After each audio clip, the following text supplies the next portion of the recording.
सभी को जय श्री कृष्णा, राधे राधे। तो आज सुनाते हैं वृंदावन की एक सत्य घटना। कैसे ठाकुर जी अपने भक्तों के ऊपर कृपा करते हैं, चाहे वो भले किसी मुश्किल जगह पे चले जाएं, चाहे भले वो ना जाने वाली जगह पे चले जाएं, लेकिन अगर भक्त दिल से बुलाता है तो वो जरूर पहुंचते हैं। इस सत्य घटना में आप सुनिएगा। तो एक बार एक बहुत बड़े संत एक शिष्य के साथ दिल्ली से वृंदावन को वापस जा रहे थे। रास्ते में उनकी कार खराब हो गई। वहीं पास में एक ढाबा था। शिष्य ने संत को वहां चलकर थोड़ा भोजन करने के लिए कहा। बहुत आग्रह किया कि महाराज जी चलिए, यहाँ पे बहुत अच्छा मिलता है, यहाँ पे खा लीजिए, क्योंकि बहुत टाइम हो गया था और वो संत कुछ खाए नहीं थे और उनकी कार भी खराब हो गई थी। इत्तेफाक ये था। तो उसने कहा शिष्य ने कि गुरुजी इतनी देर तक आप क्या करेंगे, सामने ढाबा है तो चलिए वहां पे इंतजार भी हो जाएगा और कुछ आप भोजन प्रसादी भी ले लीजिएगा, तब तक ये ठीक भी हो जाएगी और ठीक ना भी होगी तो दूसरा इंतजाम कर लेंगे।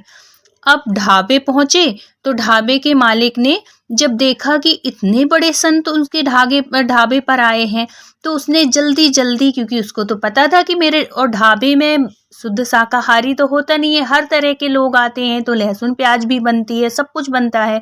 तो उसने सोचा, जो ढाबे का मालिक था उसने सोचा कि आज कितने बड़े भाग्य हैं मेरे, जो कि इतने बड़े नामी रामी संत मेरे ढाबे पे आए हैं। आज तो बहुत बड़ा दिन है मेरे लिए, लेकिन अब मैं क्या करूं, इन संत के लिए ढाबे पे क्या ऐसी व्यवस्था करूं। उसने जल्दी जल्दी शुद्ध सात्विक भोजन तैयार करवाया और संत से आग्रह किया कि कृपा कर आप भोजन करें। तो संत ने बड़े ही विनम्र भाव से कहा कि वो सिर्फ भोग लगा हुआ भोजन ही पाते हैं, जब तक ठाकुर जी को भोग नहीं लगता तब तक वो भोजन स्वीकार नहीं करते हैं, खाते नहीं हैं। तो वो जो मालिक था ढाबे का, वो तो बहुत निराश हो गया। अब उसको लगा कि क्योंकि ढाबे में उसने कोई लड्डू गोपाल नहीं रखे थे, कोई भगवान ने ढाबे में कहाँ इतना वो करते हैं कि पहले भोग लगाएं फिर हम भोजन तैयार करें। वो तो कस्टमर के हिसाब से होता है, जो भी उसमें आते हैं लोग, जो ऑर्डर किए वो बन जाता है। तो ऐसा अब बड़ा मुश्किल लग रहा था। मालिक निराश हो गया, शिष्य भी दुखी हो गया कि संत बहुत टाइम हो गए हैं, जो गुरुजी हैं कुछ खाए नहीं हैं, इनको जरूर भूख लगी होगी। लेकिन जो इनका नियम था कि जब तक ठाकुर जी को लड्डू गोपाल को भोग नहीं लग जाता था तब तक ये खाते नहीं थे।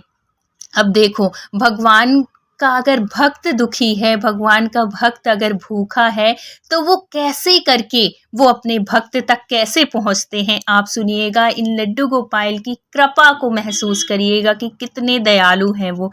अब क्या होता है कि ठीक उसी समय एक और कार आकर वहां रुकी, जिसमें से एक दंपति जोड़ा, हस्बैंड वाइफ, लड्डू गोपाल को लेकर बाहर निकले और ढाबे के मालिक से कहा कि कुछ सात्विक भोजन है क्या भैया, जो बिना लहसुन प्याज का हो, जिसको हम इनको भोग लगा सकें। जब ये सुनता है वो ढाबे का मालिक, तो पूछो मत कि उसकी दशा क्या थी। उसको इतना वो लगता है कि देखो, आज ठाकुर जी, आज मेरे गोपाल स्वयं भोग लगाने के लिए मेरे ढाबे पे आए हैं।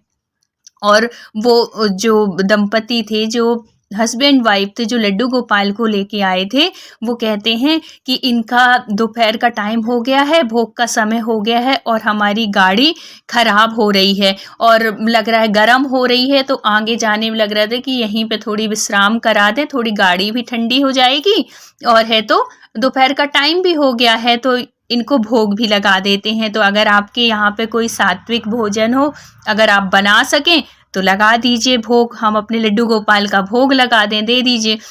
तो फिर बाद में, क्योंकि थाली तो लग ही गई थी, वो संत जी के लिए बनी हुई थी थाली भोग के लिए, लेकिन वो संत भी बैठे थे कि जब तक ठाकुर जी का भोग नहीं लगेगा तब तक मैं ग्रहण नहीं करूँगा, कुछ खाऊंगा नहीं।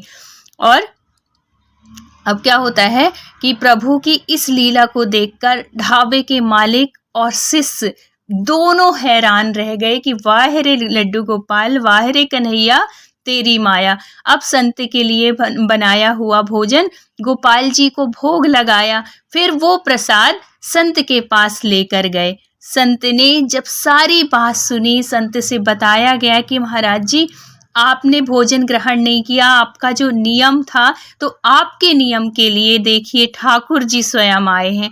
अब जब संत के पास लेकर गए, संत ने जब सारी बात सुनी तो वो दौड़कर लड्डू गोपाल जी के पास आए और दंडवत प्रणाम किया अपने ठाकुर जी को। और ठाकुर जी की लीला को देखकर संत के आंसू नहीं रुके। और क्या हुआ कि इतना रोए वो जो संत थे, इतना रोए लड्डू गोपाल को लेके। उनको लगा, संत ने कहा कि कन्हैया, आज तूने मेरे लिए इस ढाबे पर, जहाँ प्याज लहसुन की गंध से मुझे ही बैठना इतना मुश्किल हो रहा है, क्योंकि हर ढाबे में आपको लहसुन प्याज वाला भोजन, बहुत कम ऐसे रेयर ढाबे होंगे जहाँ बिल्कुल सात्विक बनता है, लहसुन प्याज नहीं बनता है, क्योंकि ढाबे में तो सब कुछ चलता है। तो वो संत बहुत उनको लेके, कन्हैया को लेके बहुत दुखी हुए और कहे कि मैं ही नहीं बैठ पा रहा हूँ, इतनी गंध आ रही है लहसुन प्याज की। क्योंकि जो नहीं खाते ना, वो लहसुन प्याज की गंध उनको अच्छी नहीं लगती है, स्मेल बहुत ज़्यादा आती है। और उन्होंने कहा कि जहाँ मैं नहीं बैठ पा रहा, वहाँ तू मेरे लिए आकर भोग लगाया, मैं भूखा न रह जाऊं, इसीलिए तू इतना कष्ट किया मेरे लिए। धन्य है तू जो अपने तुच्छ भक्त के लिए भी कुछ भी करने को तैयार है। संत ने प्रसाद को माथे से लगाया, उसे आज वो प्रसाद अमृत से भी ज़्यादा मीठा लग रहा था, जो स्वयं भगवान आए हों उसकी, कि तू भी खा और मैं भी खाऊं। दूसरी तरफ ढाबे वाला सोच रहा था, धन्य है तू सांवरे, मैं तो घर पर तुझे सिर्फ कभी कभी कुछ मीठा ले जाकर लगा देता हूँ भोग, वो भी बीवी के कहने पर, कभी अपने मन से नहीं लगाया। और तू मेरी इस कुटिया में आके, इस ढाबे में आके इस संत की इच्छा पूरी करने खुद ही चलकर आ गया। तेरी कृपा और करुणा का कोई पार नहीं है।